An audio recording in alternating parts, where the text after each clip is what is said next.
Good morning, I'm Aziff Azuddin. You're watching Morning Headlines. It's the 21st of May and we're going to start the day off by looking at a very good photo on the NST. It's a picture of a boy hugging a panda bear. Loving it.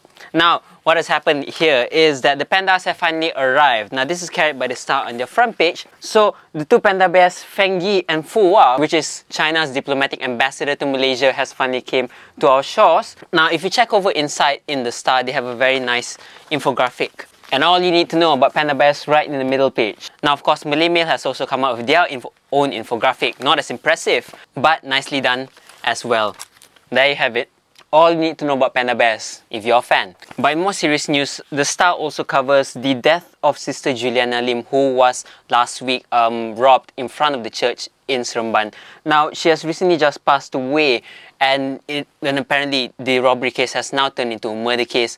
Now, it is great injustice. My condolences to the family. The police still stand by what they say, that it is not a religious attack. But nonetheless, now the police are having full investigation into the murder, and I hope they bring it to justice to whatever has been done to this poor lady. Now, of course, if you check the papers and look on the inside pages, there are photos of her lying on the hospital bed. Now, I won't show the photo of the poor lady, but don't you think it's a bit distasteful that the last photos you want to put of a deceased person is a picture of them on the hospital bed suffering in their last moments? Now, does the media need to take such a hard line to put such pictures up? And because it's a recently deceased person, the pictures we want to look forward to is a picture of her looking happy like this one's, but not one of her in a hospital bed as the inside pages suggest. But of course, in other papers, we have The Sun, which covers the death with the passing of the nun.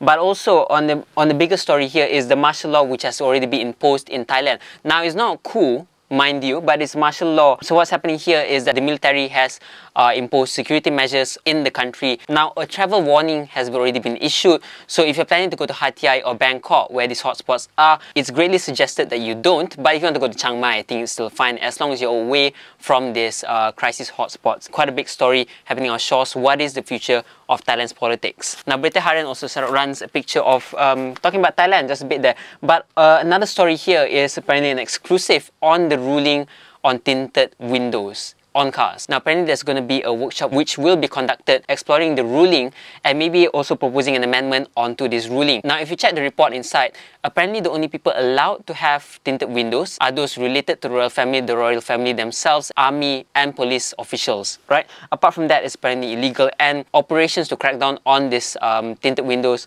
will start in the 16th of June.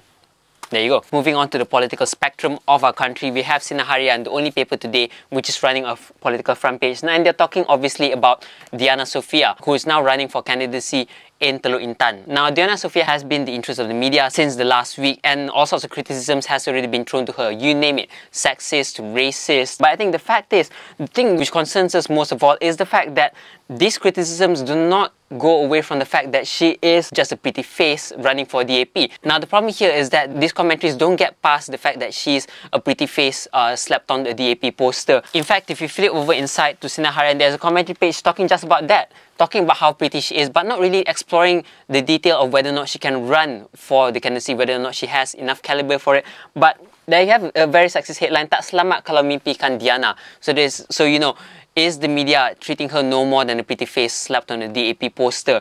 And I think we have to move away from that. The fact is, if she wasn't this attractive, would the media still give that much attention to her? Would people actually look at her for what she can do? But then again, Malaysian kata politics as usual, playing by all the dirty tricks you can get to, through whatever they can as ammunition to each other, right? We have Utusan Malaysia today, which I have to commend for the very good report on Operasi Sabotaged. Now, this is in reference to the MACC's efforts to crack down on diesel smuggling in this country. Now, what this report highlights is the fact is, as part of MACC's operations, apparently the crackdowns are not working as intended because apparently there are leaks within these departments. So this report covers one of them, where MACC went to these places where supposedly the smuggling rings are and found them to be empty, but there are evidences that they happened there before. So is there a snitch inside these departments? And it's very hard to pinpoint. So there is proof of corruption somehow at least happening in these departments, but exactly where it's happening, MACC can't really point out. But there is a proof that sabotage is happening, and that we have a far way to go in battling corruption. But kudos to Utusan for covering this story. I think it's a very good story,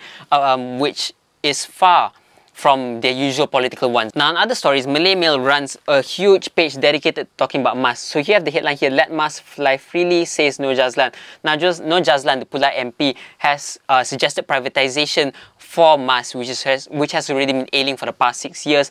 As you can see here, the numbers have been going down steadily, and following the MH370 crisis, there is talk on maybe the masks should privatize themselves, move themselves away from the government, and maybe have a turnaround. Now, interestingly, the Edge also runs another angle to the issue. In talking about privatization, there are people who are already interested in buying over masks. You have Syed Mostar, you have arrrived, Ahmad Johan, and an Indonesian billionaire, Peter Sondag, who are all interested in buying over masks. Now, the question of privatization is, what are the intentions of these people buying over masks, and will masks necessarily move forward even after it's privatized, right? I think that's a bigger question. Now, moving on to the country's most highest selling paper, we have Hari Metro, which of course dishes out vice, sex, sad stories. There you have Casino Mudah Alih, which talks about mobile casinos which are being used by teens. This is an old story which is picked up again by Hari Metro. In light of the World Cup, which is happening in a few weeks, would we see mobile casinos happening more and more? I guess so, we will. But anyway, that's something Hari Metro is talking about. We have 3 families who are evicted from their homes, is now living in a jungle in Kuantan. A Malaysian student who was raped and abducted in Bandung, Indonesia. So that's all I have for you this morning Headlines. I'm Aziff for BFM 89.9.